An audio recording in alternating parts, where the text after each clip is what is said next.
Okay, David Franks presentation to the Florida CLAT 2023 का paper है ये, जिसमें हम पैसेज नंबर 6 डिस्कस कर रहे हैं, क्रिटिकल रीजनिंग सेक्शन का।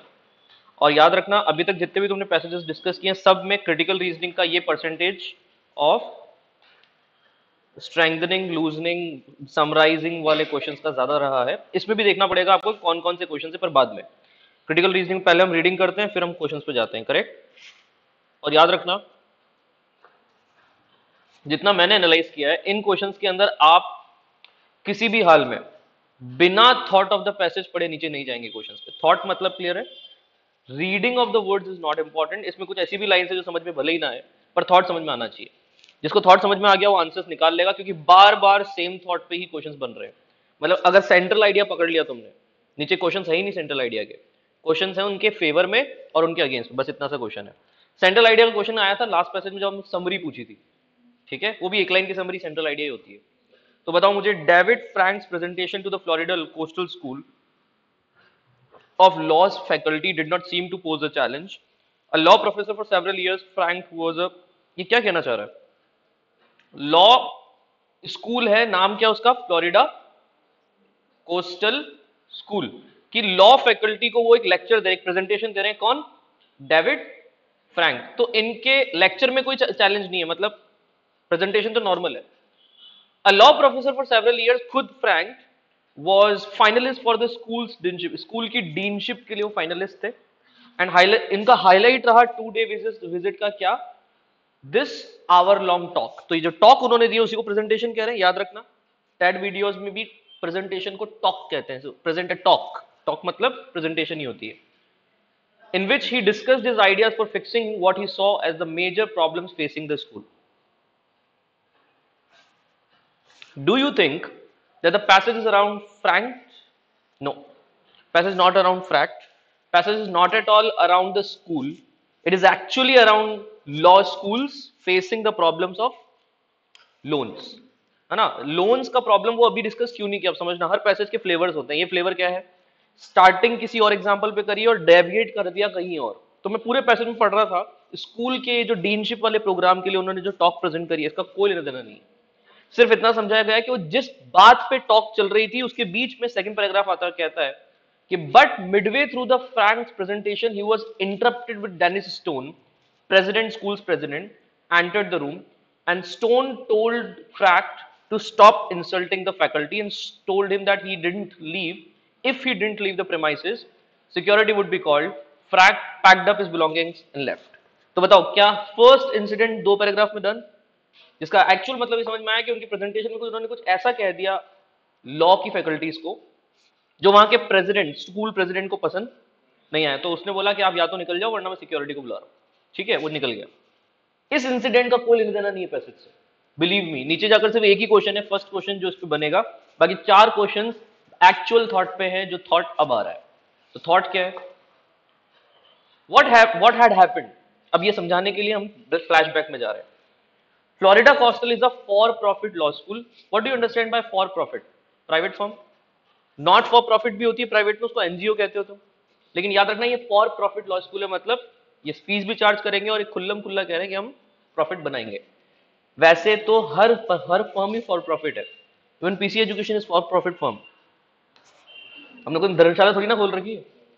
लेकिन बात यह है कि everything that has a cost needs a value. तो आपको वैल्यू और कॉस्ट का बैलेंस समझ में आना चाहिए कि वहां पर भी यही हुआ कि लॉ स्कूल, हर लॉ स्कूल फॉर प्रॉफिट होती है, तो फ्लोरिडा कोस्टल भी थी। उसके बाद, and in his presentation to his faculty, Frank had catalogue disturbing trends in the world of for profit legal education. तो उन्होंने लीगल एजुकेशन के बहुत बड़े बड़े डिस्टर्बिंग फैक्ट्स को इकट्ठा किया था, कैटलॉग किया था इन वन पोर्टफोलियो, और वो प्रेजेंट करा था। ठीक है, इसीलिए उसको सिक्योरिटी, सॉरी, प्रेसिडेंट को बुरा लग गया कि आप हमारे लॉ फैकल्टी का मजाक बना रहे हो, आप चले जाओ। तो नेक्स्ट प्लीज।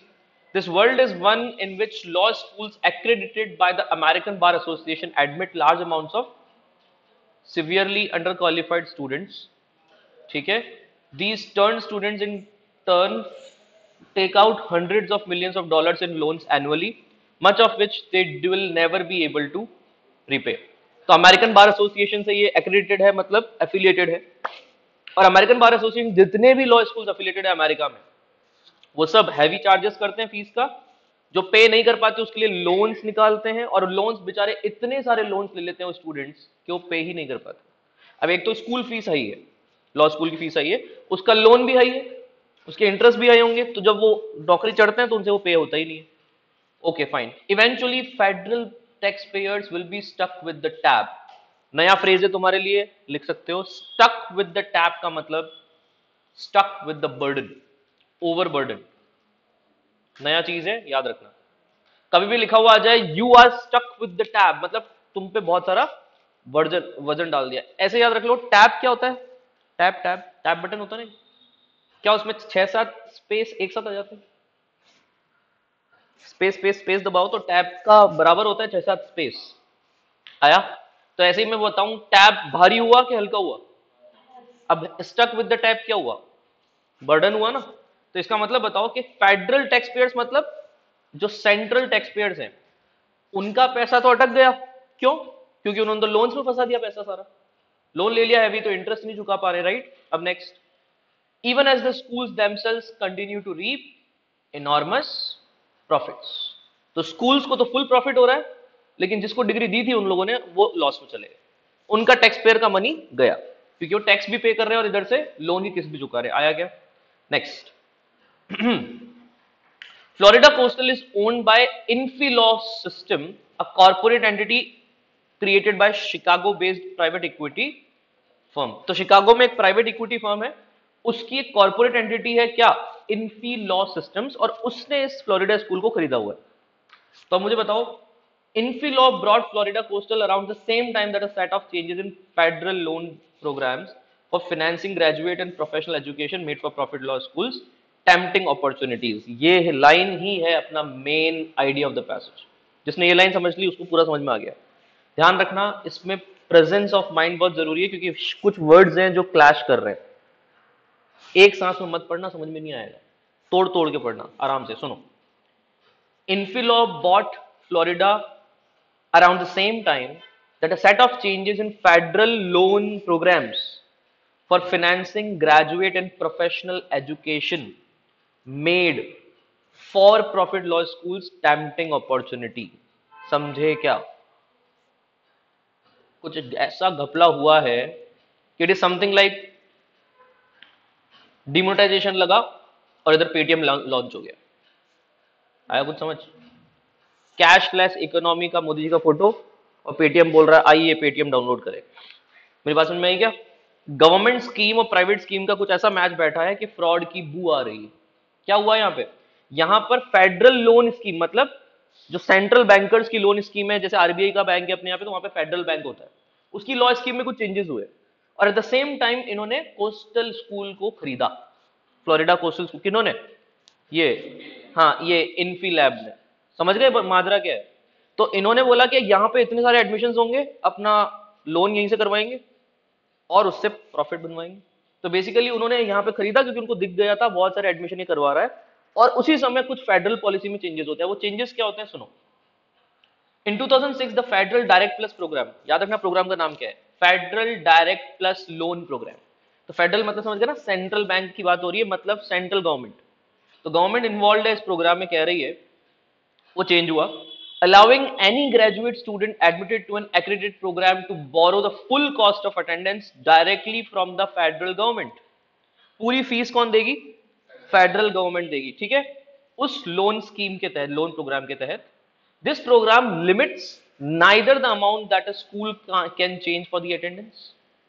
ना तो हम प्रोग्राम की फीस को लिमिट कर पाए, तुम चाहे कोई स्कूल, कोई सी भी स्कूल हो उस यूनिवर्सिटी के अंडर, अमेरिकन फेडरल के अंदर कोई सी भी स्कूल हो, कितनी भी फीस चार्ज कर सकती है। दूसरा, amount that can be borrowed in federal loans, और जो लोन्स वो होंगे सेंट्रल गवर्नमेंट की तरफ से, फेडरल बैंक की तरफ से, उसका भी कोई लिमिट।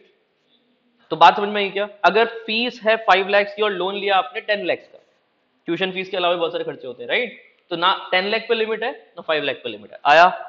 इसका मतलब समझ रहे हो? जितना बड़ा लोन उतना बड़ा फायदा। अगर लिमिट होता तो इन लोगों को भी घपला होता, मतलब थोड़ा घाटा हो सकता था, क्योंकि एजुकेशन की स्कीम में इतना ज्यादा पैसा नहीं लगाना चाहिए, तो लिमिट भी तो होनी चाहिए थी। अब मान लो तुमने लेविश कर दिया उसको, तो बच्चा क्या सोच रहा है, मैक्सिमम लोन लेता हूं, उसको ये नहीं पता बाद में इंटरेस्ट भी तो चुकाना है, वो भूल जाता है इस चीज को। और फायदा किसको हो रहा है, एक तो लॉ स्कूल को और एक फेडरल स्कीम्स को, फेडरल गवर्नमेंट को, दोनों को।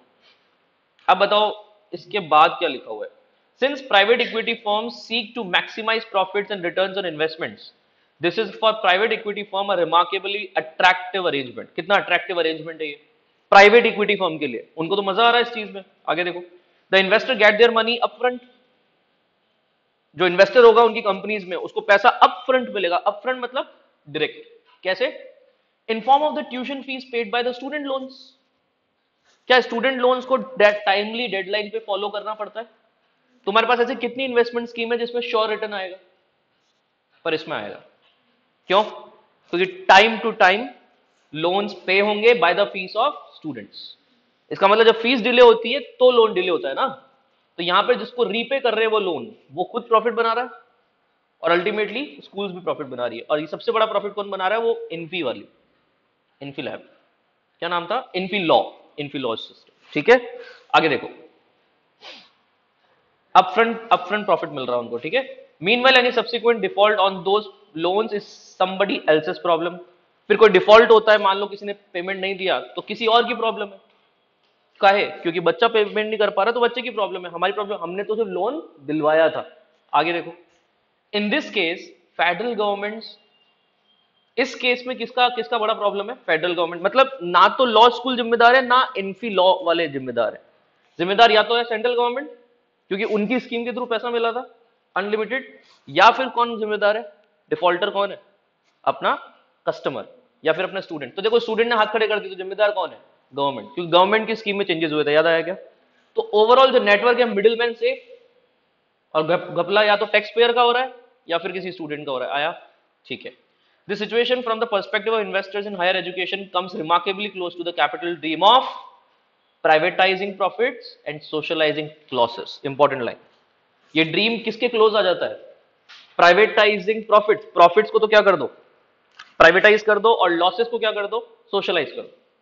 बात समझ में आई कि जितनी भी कम्युनिज्म वाला प्रॉफिट होगा वो तो लॉस में चला जाएगा, कम्युनिज्म मतलब सोसाइटी की केयर करने वाला, और प्राइवेट फंड्स को जितना फायदा होगा वो प्रॉफिट चला जाएगा। तो क्या ये कैपिटलिस्ट ड्रीम नहीं है? Last paragraph, from the perspective of graduates who can't pay back their loans, however this scheme is very much a nightmare. तो जिन स्टूडेंट्स के पर्सपेक्टिव में ये लोन्स तो प्रॉफिटेबल है उन कंपनीज के लिए, उनके लिए तो नाइटमेयर है ना। तो जितना ज्यादा उनका प्रॉफिट उतना ज्यादा इनका loss. Educational date can almost never be discharge in bankruptcy. तुमको एक बात बताता हूं, यहीं पे लिखी हुई है, एजुकेशन लोन्स कभी बैंक्रप्सी में नहीं जाते, मतलब दिवालिया तुम घोषित नहीं कर सकते। क्या तुमको पता है ना, माल्या जी ने किंगफिशर एयरलाइंस के बाद में बोल दिया था हम तो बैंक्रप्ट हो गए, जबकि खूब पैसा है और कागजों में क्या दिखा दिया, हमारे पास नहीं है। तो गवर्नमेंट ने सोसाइटी उनकी प्रॉपर्टी जब्त कर ली, बोले कर लो। लोन ही इतना ज्यादा था कि प्रॉपर्टी से भी रिपे नहीं हो पा रहा है। समझ रहे हो, इतना भयंकर लोन ले लेते हैं ये लोग, ओवर साइज्ड लोन्स ले लेते हैं। जैसे मान लो मेरे पास प्रॉपर्टी 500 करोड़ की, लोन है मेरे पास 700 करोड़ का, तुम क्या उखाड़ लोगे प्रॉपर्टी लेके, मॉर्गेज बेच दो। मैं तो वैसे भी 200 करोड़ खेल गया, ऐसी डीलिंग्स होती है। यस, तो क्या कह रहा है वो, बैंक्रप्सी कभी भी एजुकेशन लोन में डिक्लेयर होती ही नहीं है, मतलब it will continue to follow borrowers throughout their adult life. उनकी अडल्ट लाइफ तक लगातार उनको फॉलो करता रहेंगे, अगर उन्होंने पैसा नहीं दिया, इंटरेस्ट पे इंटरेस्ट पेनल्टी लगती रहेगी, और वो 40-50 के भी हो गए तो भी उनके पीछे पड़े रहेंगे। आया समझ, दूसरों को छोड़ सकते हैं पर इनको छोड़ेंगे नहीं। एन एनेक्डोटल एविडेंस, एनेक्डोटल मतलब पास्ट एविडेंस, एनेक्डोट समझते हो ना, पास्ट का कोई इवेंट बता रहे हैं जिससे एविडेंस दे रहे हैं, suggest that many law degrees that do not lead to legal careers have a negative value. Many law degrees have a negative value, मतलब समझ रहे हो क्या, कि जितना उन्होंने पैसा अर्न किया है लॉ डिग्री लेकर और जितना लगाया है उसका रिटर्न बहुत कम है, तो नेगेटिव हो गया ना। फिस्कल डेफिसिट क्या कहते हैं, इसी को तो कहते हैं, एक्सपोर्ट्स कम है और इंपोर्ट्स ज्यादा है तो फिस्कल डेफिसिट हो जाता है। मुझे बताओ, because most employers outside the legal profession don't like to hire failed lawyers. Most employers इनको हायर करना ही नहीं चाहते, फेल्ड लॉयर्स है। यहां तक क्लियर हुआ? ठीक है, तो अगर देखा जाए तो मेरी ग्रेजुएशन हुई थी 4000 पर मंथ पर ईयर में, और टोटल 12,000 मैंने बीएससी भी निपटाया। बीएड के अंदर थोड़ा पैसा लगा, 70,000 पर ईयर। और उसमें मैंने फर्स्ट ईयर थोड़ा सा नॉन अटेंडेंस के लिए एक्स्ट्रा अमाउंट, मैं ऑन स्क्रीन बोल रहा हूँ पर ठीक है, डबल फीस भी दी थी। तो ऑलमोस्ट 1,70,000 के आसपास मेरा, 2 लाख मान लेते हैं, 2 लाख में बीएड हुआ और बीएससी मैंने 12,000 में निपटाई है। तो गवर्नमेंट कॉलेज की इतनी अच्छी फैसिलिटी है कि आप टैक्स पेयर का मनी कितना अच्छे से बचा सकते हो। पर देखो उन्होंने घपले कहाँ से करे, कैपिटलिस्ट इकोनॉमी है ना अमेरिका, पहले तो स्कीम निकाली, तुम चाहो जितना लोन ले लो गवर्नमेंट तरफ से मिलेगा। जैसे एसबीआई मान लो लोन दे रहा है, एसबीआई गवर्नमेंट का बैंक है, अब एसबीआई लोन देगा, लोग ले लेंगे, अनलिमिटेड लोन लो, बाद में देते रहना, एडमिट नाउ पे लेटर, करेक्ट। क्या होगा उसका, ये नहीं सोच रहे हो तुम कॉन्सिक्वेंसेस क्या होंगे। अभी 0% फाइनेंस पे बहुत सारी कंपनीज काम कर रही है, सर नो, 0% मतलब समझ रहे हो ना, कोई ईएमआई कोई एक्स्ट्रा उस पर चार्ज नहीं लगेगा। पर ये भी तो देखो, तुमने उनका पैसा लिया तो चुकाना भी उनको ही है एक तरह से। तुम समझो उनके लिए तो आरडी खुल गई, तुम उनके लिए आरडीज बन गए, छोटी छोटी आरडी, रिजर्व डिपॉजिट्स। उन्होंने तुमको पैसा दिया, अब तुम वापस चुकाओगे तो सेफ पैसा चला गया उनका तुम्हारे पास। बैंक की इतनी शानदार स्कीम है, और कैसे ना कैसे वो आरडीज कहीं ना कहीं मल्टीप्लाई होती रहती है जब वो वापस आती है। वापस लाना ही तो चैलेंज है, तो मॉर्गेज रख लेंगे, जो भी करेंगे ये जरूर करेंगे कि पैसा तो कमा लेगी कंपनी, उसकी टेंशन मत लेना। टेंशन ये है कि जिसको पैसा चुकाना है वो सोचता नहीं। आया क्या। तो ये लोन फ्रॉड चल रहा है और 24.1 उसी पे। Based on the information in the passage, had David Frack done which of the following would have been the unlikely to be asked to leave the premises of the Florida Coastal School? अगर ऐसी information passage में दे रखी है कि David फ्रैक को जाना पड़ा, तो बताओ ऐसे 4 पॉइंट में से किस पॉइंट पर हमको भी जाना पड़ेगा। कौन सा पॉइंट है जिसपे we will be asked to leave the premises. कुछ याद आया, लीगल फैकल्टीज की इंसल्ट कर रहा हूं ये बोलकर कि तुम लोगों ने फ्रॉड कर रखा है ये, राइट। कौन सा आंसर है इसमें। क्या हम अवॉइड करेंगे criticising the emerging developments in the world of for profit school. Sorry, आपसे क्वेश्चन उल्टा पूछा है, क्वेश्चन पूछा है which of the following would have been unlikely to be asked. मैंने ढंग से पढ़ा क्वेश्चन, अनलाइकली मतलब तुमको बाहर निकाला नहीं जाएगा। तो शायद फर्स्ट वाला क्या कह रहा है, क्रिटिसाइजिंग को अवॉइड करना है कि आप लॉ फैकल्टी का आप क्रिटिसाइज करो, possible. Next, point out the greedy tactics of private equity firms, इसे तो और बाहर निकाल देंगे। Worn a more professional outfit more suited for the occasion. No need, इसका रेलेवेंस ही नहीं है, एन ए लिख रहा हूं आगे, not available. Talk about how for profit legal education was immoral and should be prohibited, इससे तो पक्का बाहर निकाल देंगे, यही तो कर रहा था वो। तो आंसर क्या हो गया अपना, ए ऑप्शन सही है क्या। 24.2, which of the following passage information the passage which of the following about the FDL scheme का नाम था, गवर्नमेंट की scheme, if true would be most likely to have made for profit law schools less attractive opportunities for private firms। देखो अभी ज्यादा attractive क्यों लग रही थी, जल्दी बताओ। इजी लोन हो रहा था और यहां पे सबको लॉ करना था। लेस अट्रैक्टिव कैसे होगा, वही रीजन का उल्टा करना है कुछ। तो पहला ऑप्शन बताओ कि अपर लिमिट्स तो लगा देंगे हम लोग, that law schools can charge for the attendance. ये हमारे स्कीम को मोर अट्रैक्टिव बना रहे हैं या लेस अट्रैक्टिव। लेस अट्रैक्टिव, बताओ क्यों। क्योंकि अटेंडेंस की कैप लगा दी आपने तो ज्यादा प्रॉफिट नहीं कमा पाएंगे ना, तो उनके लिए तो स्कीम अट्रैक्टिव हुई या नॉट अट्रैक्टिव हो गई ना। किन के लिए, वो बड़ी बड़ी प्राइवेट फर्म्स के लिए। आया क्या, इसलिए उनको खरीदना पड़ा इस स्कूल को क्योंकि मोर अट्रैक्टिव लग रही थी। अब हमने क्या बना दिया इसको, लेस अट्रैक्टिव, तो अपर कैप लगा दी। अपर कैप समझ गए, क्या minimum amount that could be borrowed by student से, तो फायदा ही है। मिनिमम अमाउंट मान लिया, मैंने बोल दिया कि भाई 1 लाख तो तुम मिनिमम ले ही सकते हो, तो बच्चे और लुक्रेटिवली उनके पास जाएंगे और उनके लिए अच्छा है। तो बताओ ये लेस अट्रैक्टिव बना रहा है मोर अट्रैक्टिव, तो बी वाला बना रहा है मोर अट्रैक्टिव और ए वाला बना रहा है लेस अट्रैक्टिव। आंसर बोलो ए, नीचे तो देखना ही नहीं है फिर। करेक्ट है, ठीक है। 24.3, which of the following will be implemented as a reform for, reform समझ गए ना, क्या रेमेडी हो सकती है for FDL program would likely to be help avoid the problem of law schools taking massive loans. बताओ समझ में आया क्या। क्वेश्चन पूछ रहा है what can be the best solution in FDL, federal loan scheme. बोलो आंसर क्या है। Loans under the program would only be provided to students who are likely to obtain high jobs, high paying jobs. अगर आपकी लगने वाली है तो मैं आपको लोन दूंगा, मुझे लग रहा है तुम्हारी हाई पेइंग जॉब नहीं होने वाली, तो लोन क्यों दूंगा फिर?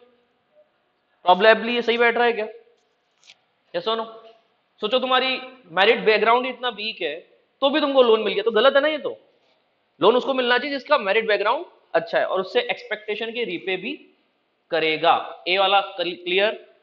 Maximum amount would be specified beyond which loans would not be provided. Upper cap लगा देंगे, उसके बियॉन्ड कैप के बियॉन्ड हम लोन प्रोवाइड नहीं करेंगे। तो सही है क्या ये? एक्सप्लॉइटेशन से बच जाएगा इससे आदमी। तो बताओ आंसर क्या है? Both A and B. Last second question please, थोड़ा सा बड़ा है। Which of the following would, if true, would most weaken the author's explanation of why the situation described the passage comes remarkably close to the capitalist dream? कुछ याद आया क्या? Capitalist dream के हम क्लोज आ गए थे, तो वो ड्रीम क्या था? Prioritising profits, socialising losses. उस ड्रीम के क्लोज आने के लिए मोस्ट वीकन कौन कर रहा है? वीकन मतलब समझ गए? सबसे अपोजिंग लाइन बताना। If a law student from for-profit law school is unable to pay back their loans, the corporation that owns the law school need not pay the loans. अगर किसी बच्चा का डिफॉल्टर हो गया तो कॉर्पोरेशन को loan देने की जरूरत, तो कॉर्पोरेशन नीड नॉट पे द लोन का मतलब ये भी कह सकते हो कि कॉर्पोरेशन को लोन से पैसा लेने की भी जरूरत, मतलब एग्जाम्प्ट कर दो उसको, उसको कहते हैं वेवर दे देना। क्या कहते हैं इसको? वेवर देना। आप अंडरलाइन कर लो, इसके आगे ब्रैकेट में लिख लो वेवर। वेवर समझते हो क्या? कि जाओ लोन देने की जरूरत नहीं है, इसको वेवर दे दिया। कुछ याद आया? पेंशन सॉरी किसानों के स्कीम्स में बहुत बार स्टेट गवर्नमेंट और सेंट्रल गवर्नमेंट क्या प्रॉमिस करती है? सरकार में आते हैं हम तुम्हारा लोन माफ कर देंगे, उसको लोन वेवर कहते हैं। तो पहला तो ये है कि हम लोन माफ कर दें। दूसरा बताओ, ये फेवर में तो है कस्टमर के, पर क्या कंट्री के फेवर में है? वो पैसा तो टैक्स पेयर्स का था ना जो उसके पास आया था। लोन माफ करने का मतलब गलती हो गई कोई बात, अरे I am strictly against farmer loan weavers, क्योंकि सारे के सारे इनोसेंट नहीं होते, कुछ जबरदस्ती भी लेते हैं। पता है कैसे? अगले साल सरकार चेंज होने वाली है, लोन उठा लो शानदार वाला, और बहुत दिमाग लगाता है। सरकार आई नहीं दे रहे, बात माफ कर दिया जाओ, क्योंकि तुमने हमको वोट दिया ना। ये चल रहा है सिस्टम कंट्री में, और ये बिल्कुल टैक्स पेयर के मनी के साथ खिलवाड़ है। तो बताओ next, money earn from the education sector such as through the fees charge by the for profit law schools exam from tax. बोलो, जो मनी वो चार्ज कर रहे थे फीस, ट्यूशन फीस, वो एग्जाम कर देते हैं टैक्स से। इससे तो और फायदा है ना उनको। तो ये सोल्यूशन कहाँ हुआ? ये तो और खराब कर रहे हो आप। बोलो, जितनी टैक्स होती थी, टैक्स वो 12% टैक्स था, 18% वो पूरा जीरो कर देगी। तो फायदा किसको है? स्कूल को। और हमको किसको करवाना है? स्टूडेंट्स को। ये तो गलत है। तो ये बताओ, if the students are unable to pay back their loans, federal government can take strict measures. अरे भाई लूज मेजर्स रखने थे, स्ट्रिक्ट मेजर से तो और ज्यादा कैपिटलिस्ट ड्रीम के पास जा रहे हो आप। आपको वीकन करना है, मतलब कैपिटलिस्ट ड्रीम से दूर जाना है। तो बताओ लास्ट चॉइस क्या है? If the federal government is faced with a situation where many students at for profit law schools are unable to pay their loans, they can order the private equity firms that own such laws pay back the loans. ये थोड़ी line सही नहीं लिखी हुई, last line. वो order कर सकते हैं प्राइवेट फर्म्स को कि तुमने बहुत प्रॉफिट कमा लिया है तो इन बच्चों की तुम खुद ही पे करोगे। किन बच्चों की? जो पे बैक नहीं कर पाए due to unavoidable circumstance, whatever. Make sense? Private firms अगर लोन पे कर दे गवर्नमेंट को, तो एग्जेम्प्ट करने से तो 100 गुना अच्छा है, क्योंकि गवर्नमेंट के पास अगर पैसा जाता रहा और आया नहीं तो दिक्कत नहीं हो जाएगी। तो इक्विलिब्रियम मेंटेन करने के लिए प्राइवेट कंपनीज कर सकती है काम। 2 मिनट्स, 1 मिनट, 1 मिनट। 24.5, क्या एक क्वेश्चन क्लियर है क्या? ए और डी में से एक आंसर बताओ please, 1 minute.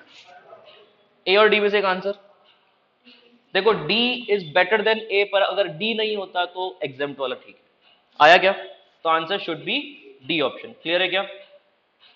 Last question, 24.5. Which of the following, if were true, help alleviate the problems faced by law graduates who cannot pay back the loans? बताओ, रेमेडी क्या होगी जो डिफॉल्टर्स होंगे उनकी? रेमेडी होगी कि federal government circulate a black list of loan defaulters? Not at all. तो और डिमोटिवेट कर रहे हो उनको। Next, employers across sectors are very keen to hire people who have had a legal education. जिसकी लीगल एजुकेशन हो गई है, भले ही वो फेल हो जाए या फिर वो डिफॉल्टर बन जाए लोन का, उसको स्कीम कह रहा है कि हायर करने के लिए क्यूरियस है। बहुत सारी फर्म्स, बैठ सकता है। लीगल एजुकेशन मतलब समझ गए ना, गिरता पड़ता पास हुआ है, पे बैक नहीं कर पा रहा लोन, तो बहुत सारी फॉर्म्स उसको हायर करने के लिए रेडी है। क्या ये रेमेडी हो सकती है? और सोचो, इंटरेस्ट रेट्स बढ़ा दें, इंटरेस्ट रेट बढ़ाने से रेमेडी होगी कि मर जाएंगे बेचारे, और उल्टा हो जाएगा ये तो। Next, employers do not like hiring people who have huge loans to pay back, ये भी उल्टा हो जाएगा, हमको तो उनको रेमेडी देनी है ना। रेमेडी का बेस्ट आंसर बी ऑप्शन, कि जिनके पास लीगल एजुकेशन है उनकी डिमांड है। मोटिवेशन दे रहा है आपको, आंसर हो गया हमारा B. And here we end CLAT 2021 नहीं 23 sample paper. Hope you had good learning about it, questions को कैसे टारगेट करना है कैसे नहीं। ओवरऑल जितनी भी मैंने बातें करी वो सारी रिकॉर्डेड फॉर्म में मिल जाएगी आपको, तो make proper schedules to revise as well, क्योंकि जो भी तुम पढ़ रहे हो ना वो भूलने के लिए नहीं पढ़ रहे हो, ठीक है ना, याद रखने के लिए कि ऐसी चीज गलती दोबारा नहीं करनी है। कितने मार्क्स आए? 4। ये किसकी थी? कितने आए? आपने टिक किए थे पहले? कौन सा गलत हुआ आप लोगों का? कौन सा गलत हुआ? अच्छा 24.4, फोर्थ, वो बड़ा वाला क्वेश्चन। ठीक है, सिचुएशन था। ठीक है, तो will meet in the next class with a new paper as well. Take care, bye bye. AI led paper कल से शुरू करते हैं। बाय।